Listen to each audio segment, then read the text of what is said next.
কি এমন সুন্দর সান্ধ্য আহার দেখে তোমাদেরও খেতে মন করছে?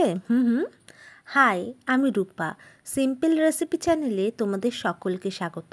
আবারও চলে এলাম বিভিন্ন মুচমুচে খাবারের সম্ভার নিয়ে তোমাদের কাছে। রথযাত্রায় যা আমি আমার পরিবারের সাথে শেয়ার করেছিলাম। প্রথমেই আলুর চপ বানানোর জন্য 4টে আলুকে খোসা ছাড়িয়ে সিদ্ধ করে স্ম্যাশ করে নেব। কড়াইতে তেল গরম হলেই তাতে হাফ চামচ জিরে ও একটা শুকনো লঙ্কা ভেজে তুলে নেব। ওই একই তেলে 1 চামচ আদা বাটা দিয়ে নেড়ে ছেড়ে ওতে দিয়ে দেব পরিমাণ মতো জিরে গুঁড়ো, ধনে গুঁড়ো, সামান্য হলুদ আর নুন। এরপর সিদ্ধ করে রাখা আলুটা দিয়ে ভালো করে কষে নেব, কারণ মশলার সাথে আলুটা যত ভালো কষা হবে চপের স্বাদ কিন্তু তত ভালো আসবে। এবার স্ম্যাশ করে রাখা শুকনো লঙ্কা আর হাফ চামচ ভাজা মশলা মিশিয়ে আলুর পুরটাকে বেশ লাল করে ভেজে একটা পাত্রে তুলে ঠান্ডা করতে দেব। ব্যাস, পুর আমাদের রেডি হয়ে গেল। এবার চটপট বেসনের একটা ব্যাটার বানিয়ে নিই। একটা ছাঁকনিতে 3 চামচ বেসন এবং হাফ চামচ কর্নফ্লাওয়ার নিয়ে ভালো করে ছেঁকে নেব। ওতে নুন, হলুদ, ভাজা মশলা এবং গরম মশলা পরিমাণ মতো দিয়ে অল্প অল্প জল ঢেলে একটা ঘন ব্যাটার বানিয়ে নিতে হবে। ব্যাটারটা পাতলা হলে কিন্তু চপ একেবারেই মুচমুচে হবে না, কিছুক্ষণ পরেই কিন্তু নেতিয়ে যাবে। কনসিস্টেন্সিটা এমন হলে ভালো হয়।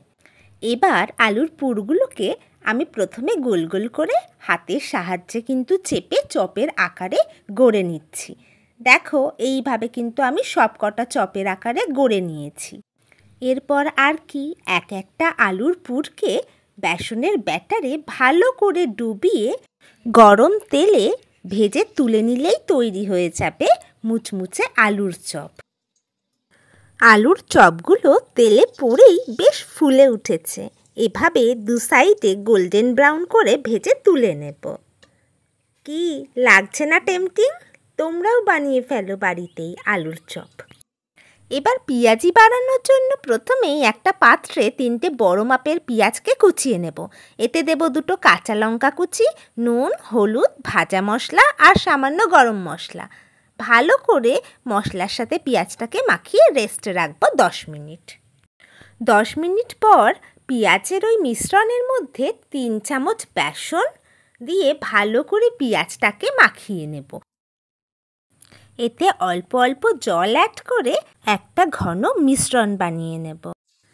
ডুবো তেলে দুদিক লাল করে ভেজে তুলে নিলেই তৈরি মচমচে পেঁয়াজি। একটু ব্যস্ততা থাকার জন্য এই কদিন কিন্তু আমি ভিডিও একেবারেই আপলোড করতে পারিনি।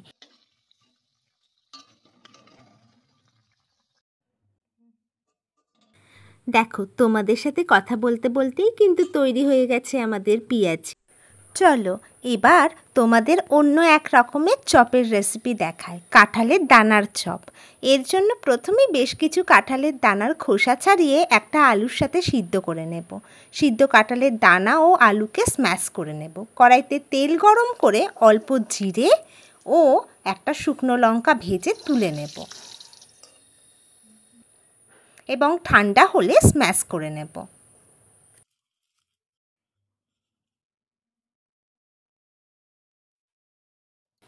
ওই একই তেলে স্ম্যাশ করা আলু ও কাঁঠালের দানা দিয়ে ভালো করে নাড়াচাড়া করে ওতে দেব নুন, হলুদ, ভাজা মশলা আর স্ম্যাশ করা জিরে ও লঙ্কাটাকে। সব কিছুকে ভালো করে মিশিয়ে কষে নেব। কষতে কষতে এক পর্যায়ে পুরটা করার গা ছেড়ে দিলে একটা পাত্রে তুলে ঠান্ডা করতে দেব।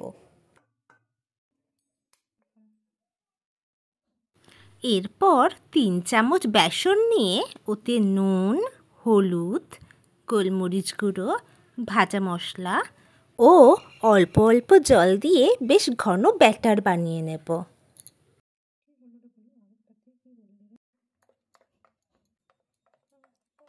হ্যাঁ, ঠিক এই রকম কনসিস্টেন্সির হতে হবে।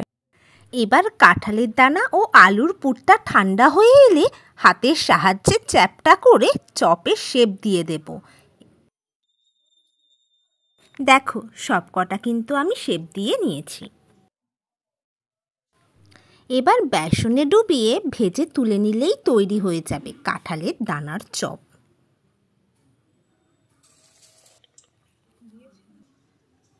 দেখেছো, তেলে পড়া মাত্রই কিন্তু ফুলে উঠেছে। তোমরাও এভাবে বাড়িতে বানিয়ে দেখো, অসাধারণ টেস্টি হয় এটা। আলুর চপের থেকেও কিন্তু বেশ সুন্দর হয় খেতে। আলুর চপের জন্য বেসনের যে মিশ্রণটা বানিয়েছিলাম ওতে কর্নফ্লাওয়ার ছিল, কিন্তু এই চপে শুধু বেসন আর কিছু গুঁড়ো মশলাই প্রয়োজন, তাই আলাদা করে ব্যাটারটা বানিয়ে নিয়েছিলাম। তোমরা চাইলে কিন্তু ওই একই ব্যাটারই করতে পারো। দেখো, তোমাদের সাথে গল্প করতে করতেই কিন্তু আমাদের কাঁঠাল দানার চপ একেবারে রেডি টু সার্ভ। এই চপটা যেমন ফুলকো তেমনই টেস্টি, একবার অন্তত বাড়িতে বানিয়ে দেখো। রথযাত্রা স্পেশাল থালি আর সেখানে বেগুনি আর পাঁপড়কে কিভাবে ভুলে যেতে পারি আমি। চলো তাহলে এবার বেগুনি বানানো যাক। তার জন্য একটা বেগুনকে ঠিক এরকম পাতলা করে কেটে নিলাম। ওপর থেকে ছড়িয়ে দিলাম কিছুটা নুন আর হলুদ। হাতের সাহায্যে বেশ করে নুন হলুদ মাখিয়ে বেগুনটাকে রেস্টে রাখবো 5 মিনিট। প্রায় 5 মিনিট পর বেসনে ডুবিয়ে তেলে ছেড়ে দেব।